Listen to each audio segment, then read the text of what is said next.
నమస్తే, నేను మీ డాక్టర్ పీశెట్టి శాంతశ్రేణి. ఈరోజు మనం ఒక అద్భుత యోగం గురించి తెలుసుకుందాం. చిన్నపిల్లల నుండి మొదలుకొని పెద్దవాళ్ళ వరకు ఇది అద్భుతంగా పనిచేస్తుంది. శరీరంలో ఉండే కఫము మరియు పిత్త దోషాలను నిర్మూలించి జీర్ణక్రియాశక్తిని పెంపొందించి ఆకలిని పెంచుతుంది. దీనివల్ల శరీరం పుష్టిగా తయారవుతుంది. అంతేకాకుండా ముసలివారిలోని కాలక్రమేణా జ్ఞాపకశక్తిని కోల్పోవడం చూస్తూ ఉంటాం. అటువంటి వారికి ఇది అద్భుతంగా పనిచేస్తుంది.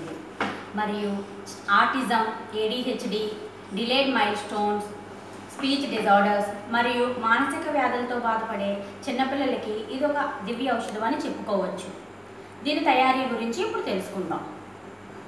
కావలసిన పదార్థాలు: తిప్పతీగ చూర్ణం 50 గ్రాములు, ఉత్తరేణి చూర్ణం 50 గ్రాములు, వసకొమ్ము చూర్ణం 50 గ్రాములు, వాయువిడంగాల చూర్ణం 50 గ్రాములు, శొంఠి పొడి 50 గ్రాములు, కరక్కాయ చూర్ణం 50 గ్రాములు, సరస్వతి ఆకు చూర్ణం 50 గ్రాములు, శతావరి చూర్ణం 50 గ్రాములు.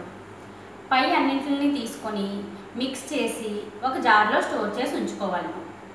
దీనిని పావు చెంచా పౌడర్ చూర్ణంని 3 సంవత్సరాల లోపు పిల్లలకి, 3 నుండి 10 సంవత్సరాల లోపు పిల్లలు అర చెంచా పౌడర్ని, 10 సంవత్సరాలు పైబడిన వాళ్ళు 1 స్పూన్ పౌడర్ని ఆవు నెయ్యితోని ప్రతిరోజు ఉదయాన్నే పరకడుపునే తీసుకోగలను.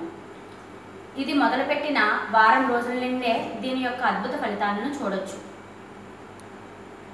మరియు ఈ వీడియోని చూసి మీరు పాటించడమే కాకుండా చాలామందికి షేర్ చేయగలరని ఆశిస్తున్నాను.